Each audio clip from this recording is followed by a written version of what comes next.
isso. As pessoas, elas têm a necessidade de serem cobradas. Quando você não é autogerenciável, o que você vai fazer? Você vai ficar criando caos na vida dos outros para as outras pessoas te cobrarem. E eu não jogo esse jogo mais. Aí a gente foi discutir sobre os projetos dele, que faz parte do nosso ecossistema, e eu percebi que ele não foca nas coisas dele querendo me cobrar. Só que um dos maiores segredos que eu posso contar para vocês sobre crescimento é: não se cobre. A partir do momento que você começar a cobrar, você vai ficar igual um piloto que fica fugindo do que está atrás. Você vai ficar preocupado com quem está atrás e vai perder o foco na frente, naquilo que você precisa fazer.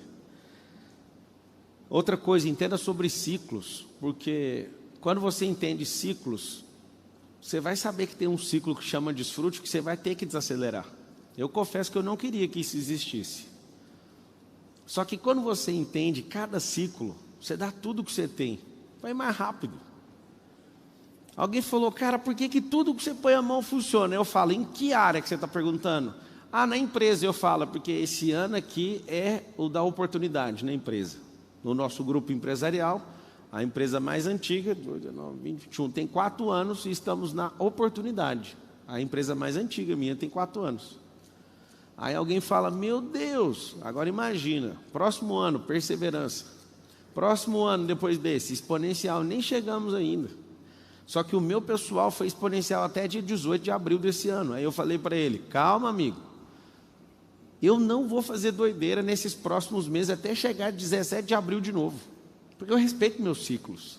Eles funcionam, eu meço o seu, meço dos outros, meço o meu e ele é real. Ano passado foi assustador, tanto de coisa que você nem quer e explode. Aí você fala: por que isso acontece? Várias religiões, cada uma põe um nome no negócio desse. Eu falo: são os ciclos. E aí, o que é uma crise mentirosa? É quando você quer forçar um ciclo que não existe. Então, existe crise o tempo inteiro? Sim, desde o Éden. Desde o Éden estamos em crise, não vai acabar.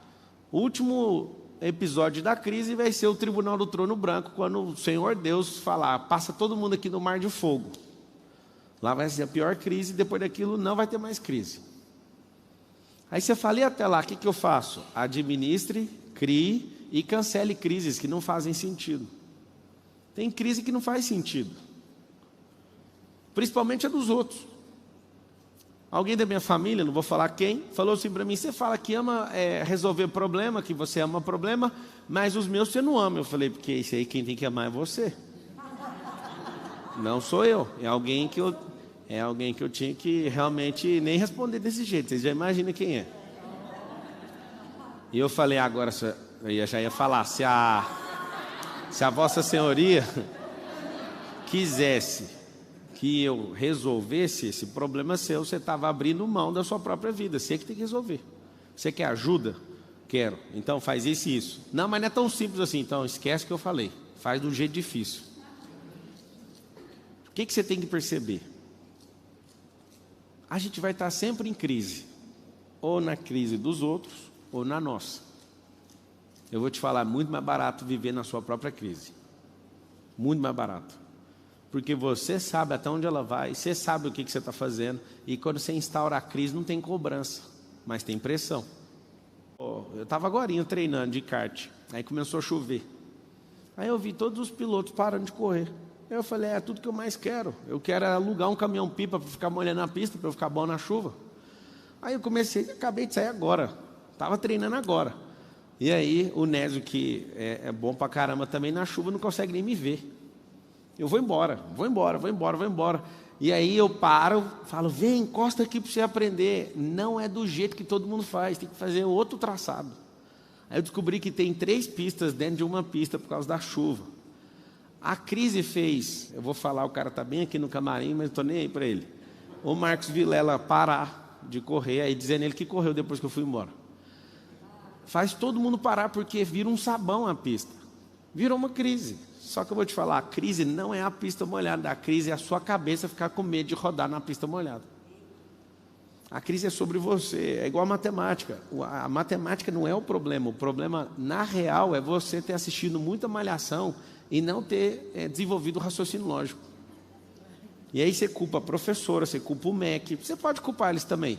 Só que, na verdade, o maior de todos os culpados é você, que você não quis desenvolver. Pablo, mas eu não tenho culpa. Talvez alguém te bloqueou também de aprendizado. Só que a culpa é sua, porque você tem que resolver. Ninguém vai resolver por você. Pablo, você não sabe o que meus pais fizeram comigo. A culpa também é sua. Aí você fala, mas foi eles que fizeram. Pois é, mas você já é adulto, era para você já ter resolvido. Se fosse o Miguel reclamando do pai, tudo bem. Mas você já é adulto, você tinha que resolver isso aí. Então, quando eu vejo todo mundo desesperado, é onde eu me alegro, que eu sei que todo mundo vai aumentar a tensão, vai ficar se cobrando, vai tirar o pé do acelerador, vai pisar demais no freio. E aí, essa pista molhada, ela me chama a atenção, porque o Ayrton Senna, no cartódromo de São Paulo, ele tomou um baile e ficou em último lugar uma vez numa corrida. E aí, depois ele ganhou um apelido de o Rei da Chuva. Por quê? O dia que ele perdeu, ele soube o que fazer com aquela energia. Ele falou para ele mesmo, nunca mais ninguém vai ganhar de mim na chuva. Lá em Interlagos, no dia da Mercedes-Benz, que a gente corre, na C300, eu vejo a tensão de todo mundo, vai chover, dá para ver assim, um medo na cara dos pilotos. E eu dando risada, eu nunca tinha corrido na chuva. Eu fui correr na chuva, estava correndo praticamente o mesmo tempo da pista seca, eu não estava entendendo nada, do tanto que a minha cabeça estava viajando. Porque eu não vi crise naquilo. A tensão, a cobrança faz você olhar para as coisas e tirar o pé e ficar morrendo de medo. Ah, pandemia, na moral, vocês vão falar isso até que dia? Vocês parecem que esqueceram que teve influenza esses dias? Vocês parecem que esqueceram que tem um cavaleiro amarelo, que é o de doença lá em Apocalipse, que quando ele for solto, essas pandemias nem saem. Vocês vão ficar falando disso até que dia, para justificar a má gestão de vocês com as empresas? Vocês vão ficar falando disso até que dia para falar que você largou da sua esposa ou do seu marido por causa da pandemia? Na verdade, você não gostava dessa pessoa, aí teve que ficar muito tempo com ela e comprovou isso. Antes você estava fingindo. Quando alguém fala, eu quebrei na pandemia, eu falei, essa é a história que você conta para o seu pai e para sua mãe. Para mim, não. Porque pandemia é pista molhada. Era só mudar o traçado. Você melhorou um pouco. Mas ninguém acredita nessa história sua. Eu sei que alguns de vocês estão aqui com raiva agora. Mas a minha empresa quebrou por causa da pandemia. Não, é porque molhou a pista e você parou de correr. As pessoas não iam mais na sua empresa, você tinha que usar a internet para chamar a atenção delas. É só isso, era mudar o traçado. Então tem as 3 coisas que você vai notar nessa crise. Tem uma coisa que é absoluta. É pressão. Quem põe pressão em você? Eu tenho certeza que vários, talvez 99% de vocês. Existem pessoas que chegam perto, você gagueja. Eu também já fiz assim. Você fica bobo, você não consegue nem conversar. Hoje eu parei num lugar, aí alguém falou, eu sou o PLD. Aí eu falei, nossa, que massa. Aí você fez o MVP? Aí o cara não estava com nem de conversar comigo. Aí eu falei, amigo, você não fez o MVP. Você vai ficar nervoso é por causa disso, né? Aí não, é porque é você. Eu falei, você assistiu a aula de bater seu crânio e o meu no meio-fio, para você saber que nós somos igualzinho? Ele, não assistiu essa aula não. Eu falei, então você é PLD mesmo, certeza? Não fez o MVP e está nervoso da minha frente. Você sabe o que é isso? Você vai ficar nervoso na frente dos outros quando a pressão que você deveria ter exercido sobre você não for o suficiente. Na hora que você parar na frente de alguém muito importante na sua cabeça, te chamar tanta atenção que você vai tremer. Eu sei que alguns de vocês são assim, eu já fui. Aí eu comecei a perceber, eu preciso pôr pressão em mim. E quando eu comecei a pôr pressão em mim, Pablo, como é que são essas pressões? Decisões que você vai tomando. Decisões de renúncia, decisões de over-delivery, que é entregar mais do que precisa.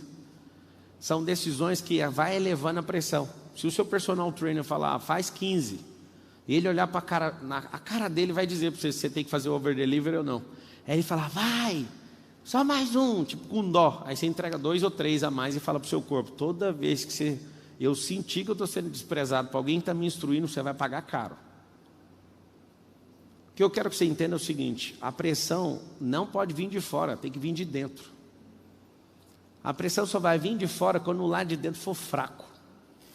Então você tem que acordar todo dia, acorda a hora que você quiser. Um monte de gente fala, a hora do sucesso é às 4 da manhã, às 4h59 da manhã. Eu confesso para vocês uma coisa, não muda nada na sua vida. Porque se for para você ficar com a mesma energia acordando cedo, você só vai ficar com sono durante o dia e acabou. Agora, se você for entender de frequência, acordar cedo é pôr pressão. Como que põe pressão acordando cedo? Você acorda cedo, você tem que dormir mais cedo, já começou a pressão. Não dá para você acordar mais cedo dormindo tarde. Então você acorda mais cedo, você puxa pressão. Aí acordou mais cedo, vai fazer o quê? Nada, aí a pressão diminui.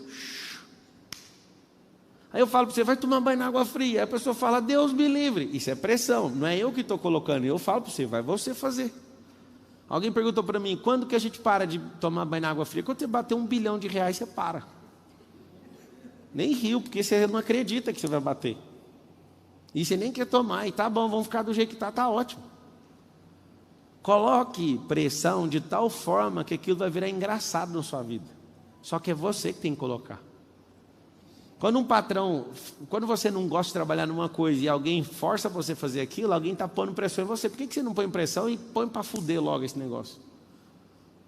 Você nasceu para fazer aquilo, você precisa aprender mais alguma coisa com aquilo? Não, é porque eu tenho que pagar minhas contas. Amigo, deixa eu te contar um segredo. É melhor você se pressionar e ficar uns 3 meses com as contas tudo atrasado do que ficar 30 anos fazendo uma coisa que você não foi chamado. Ficou 30 anos o cidadão pagando as contas dele tudo em dia. Só que ele fez aquilo que não era para fazer. É como se você tivesse que sair daqui para Goiânia de carro, e era isso que você tinha que fazer. Só que aí você resolveu ir lá para o Egito.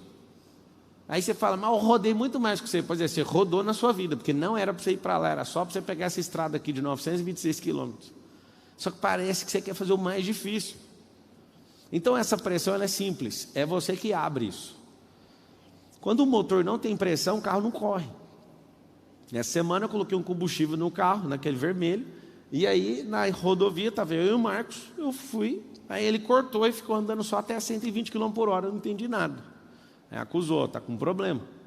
Alguém até me falou, nossa, ele parou, ele cortou em 120 km por hora? Cortou, pois é o limite de velocidade. Eu falei, então está tudo certo. Só que você sabe que tem um potencial lá de fazer 3 vezes mais velocidade que aquilo. Então é agonizante quando você tem uma potência gigantesca e ela é cortada. A pressão vem de dentro. Então quando a turbina não gera pressão, o carro não dá tração. Não dá força. Pablo, eu não tenho força, eu sou procrastinador. Quem aqui humildemente reconhece assim, ó, eu sou um procrastinador profissional? Levanta a mão. Então, eu estava. O que é a procrastinação? É muito simples. A procrastinação é você trocar uma coisa de longo prazo ou eterna por recompensa imediata. Então você pega e fala, eu vou trocar isso aqui por uma recompensa imediata. Cara, é muito boa a recompensa imediata, porque você já acessa agora, só que ela é pequena demais. E não precisa de pressão para ter uma recompensa imediata, precisa só ser um idiota. Aí você fala, Pablo, eu quero mudar, eu quero ter resultado. Resultado é construído com micro-resultados, com resultados pequenos. Então o que você tem que fazer? O resultado pequeno, ele precisa ser propagado. Você precisa acessar a recompensa dele, senão não vai destravar para a próxima fase. Conta para nós quando você colocou pressão em alguém. Agora, esse mês de agosto, eu falei, até 31 de agosto, todo mundo que foi executivo aqui, que não tiver seu livro lançado, está fora do negócio. Aí uns começaram a gritar, não tem como, não vai dar, não sei o quê. Eu falei, eu não estou nem aí. Enquanto vocês vão lançar um livro, eu vou lançar 4, para vocês entenderem o que é pressão. Aí nesse auditório aqui, às 19 horas do dia 31 de agosto, estava aqui, os 25 livros sendo lançados. Tudo com capa, a família de todo mundo aqui, ninguém acreditando. Nossa, essa pessoa que nunca fez nada, lançou um livro em né, Elis? 27 livros. E aí estavam os familiares tudinho assim, mas o que esse papo fez com essas pessoas? O meu foi 6? 4 só meu, e um meu com a Carol e outro meu com o Marcos Paulo. Quando você for ler o livro meu e do Marcos Paulo, foi eu que escrevi sozinho. Eu coloquei o nome dele, porque ele fica louco, dizendo ele que foi ele que escreveu mais. É o seguinte, você vai ver lá de quem que é a linguagem, aí você tira suas conclusões. Onde tiver o Tais Mania falando é ele. Vai ficar louco. Pablo, por que você faz até essas piadas? Chama pressão. Se você não põe em você, eu vou colocar. A pressão é uma coisa muito boa. Sabe o feijão? Alguém aqui já comeu feijão sem levar ele na panela de pressão? Já comeu? Já estava passando fome, hein? Porque meu feijão sem passar na panela de pressão. Engraçado é que a pressão, se você pressionar a água, ela fala, não me pressiona, senão eu vou evaporar. Engraçado é que se você pôr pressão no ar, vira água. Olha que louco, se você for pôr pressão no ar, vai aparecer água, vai virar água. Se você pôr pressão na água, vai virar vapor. Se você pôr pressão no ovo que é mole, vai ficar duro. Se você pôr pressão na batata que é dura, vai ficar mole. Que doideira é essa? A pressão, você vai anotar o código, gera transformação. Depois que transforma aquilo ali, acabou, fechou aquela fase. Pablo, por que eu não fui transformado? Por que eu não fui para a próxima fase? Você não pôs pressão. Pablo, então por que eu me sinto pressionado? Porque a pressão dos outros é para você viver na fase deles, não para você avançar na sua fase.